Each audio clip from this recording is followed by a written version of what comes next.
Welcome to the Feed Your Soul with Kim podcast. This is Kim McLaughlin, and I am so glad that you're here. This is our first ever podcast, and I am so excited to be here with you. I have been wanting to do this podcast for a long time, really thinking about what people would want to hear and what could be helpful. I focus with people on food, overeating, ending binge eating, and really feeling more at peace in their life. What I find is that people are using food for comfort, for recreation, for ways to connect. And what I want to do is put food in its proper place as nourishment and help you live a life that feels really good. We're not going to be talking about losing weight or how many pounds you're down, but we're going to be talking about how to nourish ourselves with food and nurture ourselves in ways that are productive and actually get us to feel better about ourselves. I'm going at it a different way than the diet mentality and the people that do weight loss, but I want you to consider, where has that got you in the past? Where has it got you being on diets and really looking to how you're going to lose weight, and how has that made you feel? What I find with the people that I work with is that over dieting, that constant dieting has really made them feel horrible about themselves. And I don't want that for you. I want to help you live a life that feels wonderful and fulfilled and just energized. And I come at food and what I call the 6 components to feed your soul. I come at this a different way. So I hope you sit back and relax and take in what I'm saying and really think about how this could work in your life. I am by training a psychotherapist. I have been working as a psychotherapist for years and years and years and years. And I have a long history. I think I'll do a podcast one time on my history because it's kind of interesting, and the various places I've been and the things that I've learned from those places and the people that I've had the privilege to work with has been extraordinary. More lately, I have been focused on my own business as a psychotherapist, and I have expanded to do coaching with people. I do a lot of speaking in the community and abroad about all topics related to feeding your soul and nurturing your life. I also am an author. I have a recent book called Feed Your Soul, Nourish Your Life, a 6-step system to peace with food. And I'm so proud to get out this information to people and to help you look at food, weight, and your body in a whole different way. As you get to know me, you'll know more about the ideas that I have, which are really about increasing self-care, increasing self-love, understanding what food means to you, and understanding how to live your life in a way that feels really good. Another way to look at it is it's really about wellness and how you're going to feel good in your body and in your life. I plan in the future to be taking questions, so I'd really appreciate it if you start getting questions together. I'll link at the bottom of the podcast in the show notes. I'll link an email address for you to send me questions, because I am looking forward to in the future having a segment on people's questions. It might be where we have you write them in and I read them. We could have a call in where you call in and ask questions.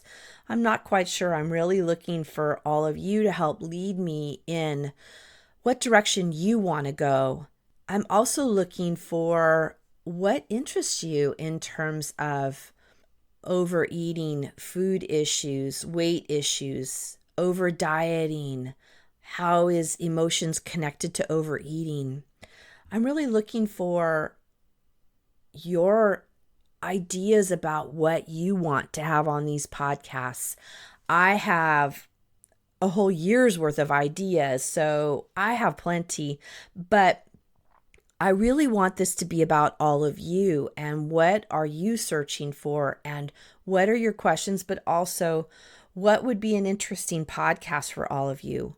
Once again, in the show notes, I'll link that email address where you can send me your ideas about what you'd like to hear as a show topic. I am open to all kinds of topics to help you on this journey. We'll also spend one podcast coming up on my journey with food. I have found it really interesting and have been sharing more about it, most especially in the recent book that I wrote. Rather than using client testimonials and client journey, I took you through my journey with food and what happened to me, what was the transition point, and what is it like now. And I think that can give you a perspective of somebody and their life and what overeating has meant, but also what has the gift been. What has the gift been in the overeating and coming to find out what it means for me? I truly believe that we have lots of gifts that are presented to us and we don't always see them. I think food issues is one of those gifts. Food is really the life force. It's how we keep ourselves going. And when we have issues with food, then I wonder, how are we having issues in our life? How is it showing up in other ways? And that's a lot of what we're going to be talking about throughout this podcast. The other piece that you'll get from this podcast is what I call doables. And that is, what could I do today to have a difference in my life? I want you to leave with some idea about what you can do differently. It's great to have understanding about what the problem is or understanding about what's going on. But if you don't get into a place of action and what am I going to do next, I think all the learning can fall flat and not give you the benefit or the juicy goodness that you could get out of what's gone on in your life. So I encourage you to engage with this podcast, engage with me about what are you going to do, and are you going to take the things that I say and see how you can integrate them into your life. I actually have a free Facebook group, which I'll link again in the show notes, that's called Feed Your Soul Community. Feed Your Soul Community. In that community, we talk about things more than food, but life. And I would love for you to come and tell us what you're doing that is different and what you're learning from this podcast. I'm also hoping that we have more of a dialogue, and that might be the spot where we have a dialogue where you can ask more questions and I can have an opportunity to answer them for you in real time. What I wanted to talk about today is some core principles that I use for my work with people and how I think about food issues, because I think it'll give you a grounding and an understanding about where I come from, but also you can start seeing how food fits into your life and how it works and how it doesn't work.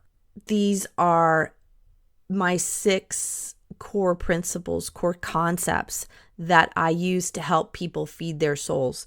When I think about what's going on in somebody's life, I think about these 6 principles as what we can look at whether they're balanced.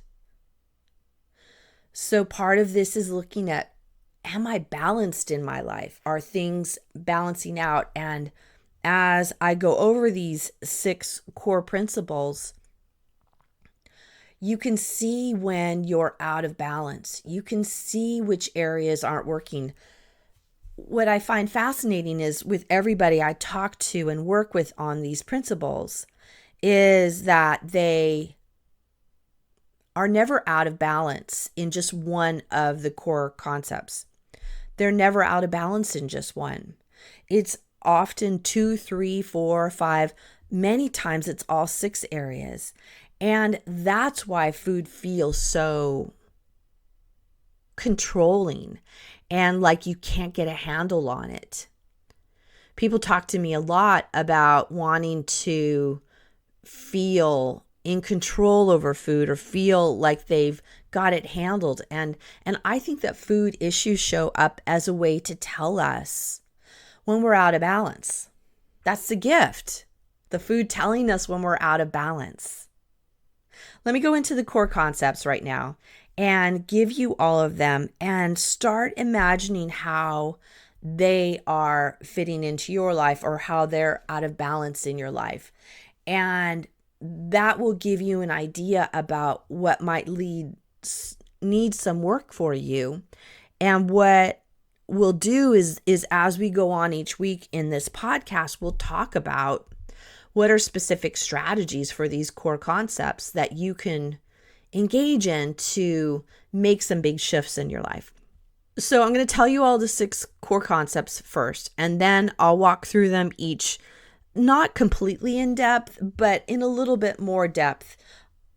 What I plan is that we're going to have a lot of months focused on each of these core concepts because within of the concept, there is many kind of subheadings underneath it that we need to pull through in order to create more balance in your life. So the 6 core concepts are physical, emotional, mental, lifestyle, mindfulness, and self-love. If you think about it, those 6 core concepts are really the core concepts of a well-rounded life, if you really look at it. And that means a well-rounded life, whether it's including food as the issue or food is not the issue. All of those 6 core concepts need to be in balance in everybody's life. So if you don't have a food issue, if you don't think you have a food issue, what I'm going to talk about actually will be very beneficial to you because you'll have more balance in all areas of your life. So first, we're going to talk a little bit about the physical. The physical is your body, but it's about only half of the way I talk about it with people is only half of the physical is about food. The rest of the physical has nothing to do with food. It has to do with your body, how you metabolize food, a little bit about how active you are and how you move your body. But physical, when we look at our physical body and we have food issues, we think it's all about the food, and it's not. I've been learning more and more in terms of the physical about how much our hormones affect the balance and how when our hormones are out of balance, we feel out of balance in the physical. And I think we don't often consider that, especially for women. In every stage of women's lives, there are hormones that come into play. Young girls with before they menstruate, as they're entering menstruation, the time when they menstruate, and then that whole young adult getting that balance around having your monthly cycle. What does that feel like? How does food affect that? How does your body physically feel? And that goes on. And then some women enter the time of pregnancy and being pregnant, either having full-term pregnancy or having something happen in the meantime where you don't come to full term. But then being pregnant affects our hormones. Post-pregnancy affects your hormones, as well as the time when we enter perimenopause, which nutritionists and medical people will often say that happens around 35. So 35, you start then having another change and start entering that perimenopausal period, and then menopause, and then postmenopause. Do you see there is this flow throughout women's lives that really are affected by hormones? And we'll have somebody on as we go more into our podcasts and talking about hormones, because there are people with that as their expertise, and that's not me. But I want you to notice that physical has to do with food. It has to do with hormones. It has to do with how you metabolize food. It has to do with how your body is physically working. And that all plays into the physical. All of that plays into the physical. The second component in the 6 components is emotions. And that really looks at how does emotions, our feelings, affect how we come to the table, how we interact with food. Sometimes emotions make us want to have food, or we think it makes us want to have food. And sometimes the emotions make us want to have food, or the food makes us want to have more food, or makes us feel a certain way, I should say. So get this. So you have emotions. It makes you want to have a certain food. But sometimes when you eat a certain food, it leads to other emotions. Like, there are lots of emotions that lead us to eat and to overeat. Lots of them. Just name a few that my clients talk about: anger, sadness, happiness, boredom, loneliness, anxiety. Those are some of the major emotions that people talk with me about that lead them to overeat. But what happens is that when they overeat because of emotions, we're not coming from a place of really noticing our body and, am I hungry? Am I full? That's back in the physical. Back in the physical is noticing, am I hungry? Am I full? What does my body really need? When we're in the emotions, how our body feels doesn't play a part in our decision about what we eat. What I find is that the more we become connected with our body, connected with what's going on inside physically, the more we can have a feeling of empowerment when we have the feelings coming on. When the feelings come on, it can often feel overwhelming and feel as if we have no control. So when we're having feelings, we think we have no control, we'll overeat and won't pay any attention to what's going on inside. Also, when we eat for emotional reasons, it leads to more emotions, because then we can tend to feel angry, feel upset, feel overwhelmed, feel sad, because we've eaten when we know that our body didn't really need what we were eating. And that leads to a big struggle. Can you see? I eat because of emotions. And then once I eat, I have emotions because I'm not happy with what I've done. Emotions play a big part in eating. We will talk about that in depth in these podcasts. I promise you. We will talk in depth about emotions. The third component is the mental, the cognitive, the thoughts. That is where we have thoughts that lead us to overeat. I think about things. I think about wanting it. I think about that food. I think that I can't stand myself if I don't eat. And so we eat because our thoughts are out of balance. I used to do that a lot, where I would think about the certain food that was in my house, and it finally got to the point where I just said, to heck with it. I have to eat it because I wanted the thoughts to go away. I wanted the thoughts of that food to leave. And at that point in time, the only idea I could come up with that would help would be to eat it. And I thought if I ate the food, the thoughts would go away. Well, they did immediately the thoughts went away. But then what came on is the feelings of anger at myself that I did that, and the condemning of myself and making myself wrong and bad and feeling horrible about myself, really leading to lots of feelings of self-hatred because I ate this food only because of the thoughts. We'll work a lot on the thoughts. The thoughts play a part in food, but the thoughts play a part in all of our lives. Everybody I talk to, no matter if they have food issues or not, their thoughts are out of control. And they think their thoughts are real and that they should just act upon them because they have nothing else to do. I promise you, in these podcasts, we will talk about thoughts and we will talk about what to do about them.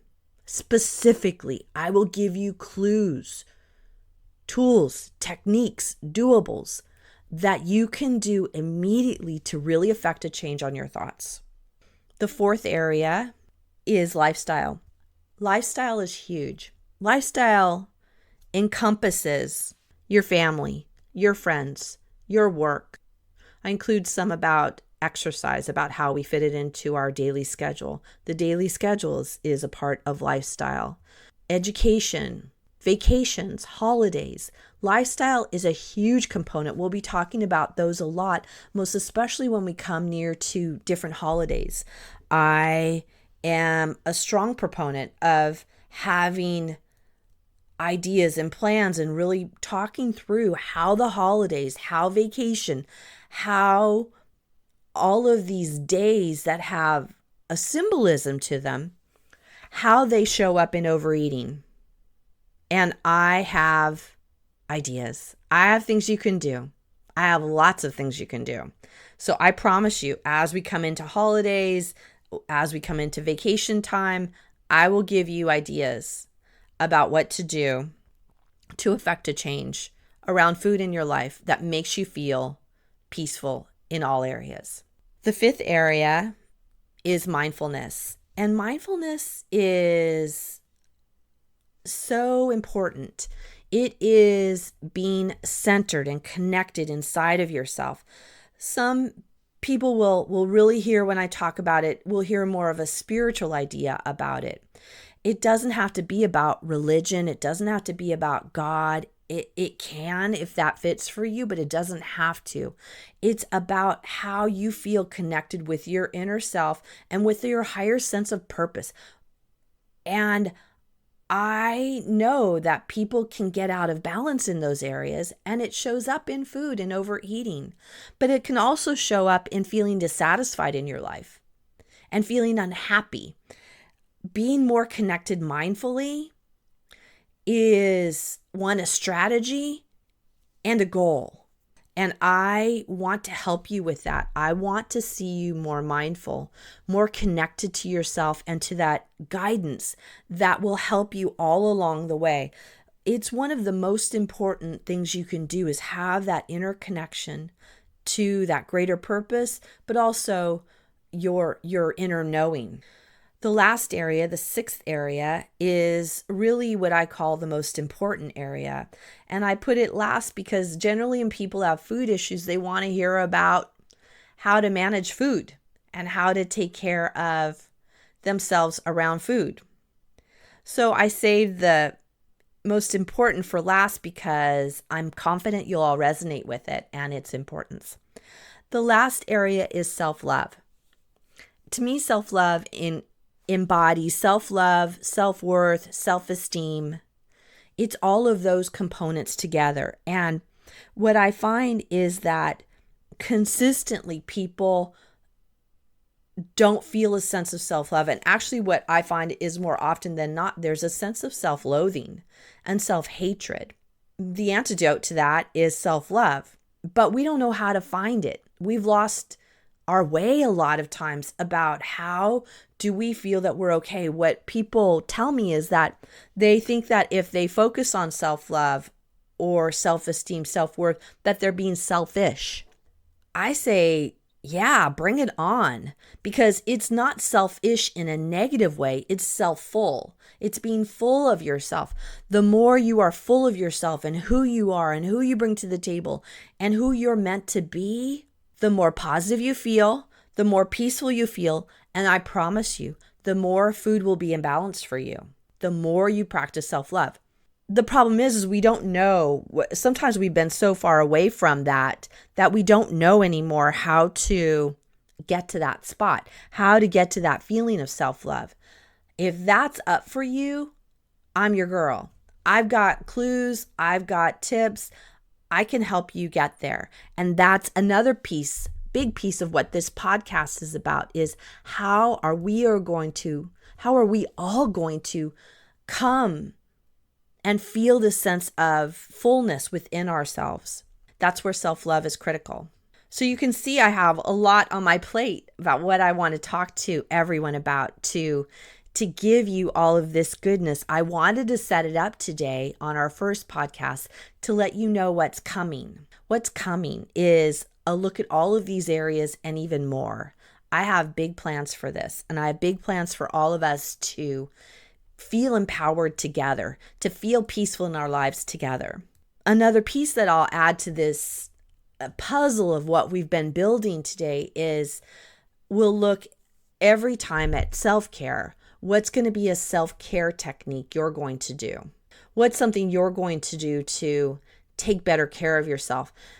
I constantly find 99.9% of the time, everybody I talk to, when I ask them how do they take care of themselves, they look at me sideways and go, I don't know.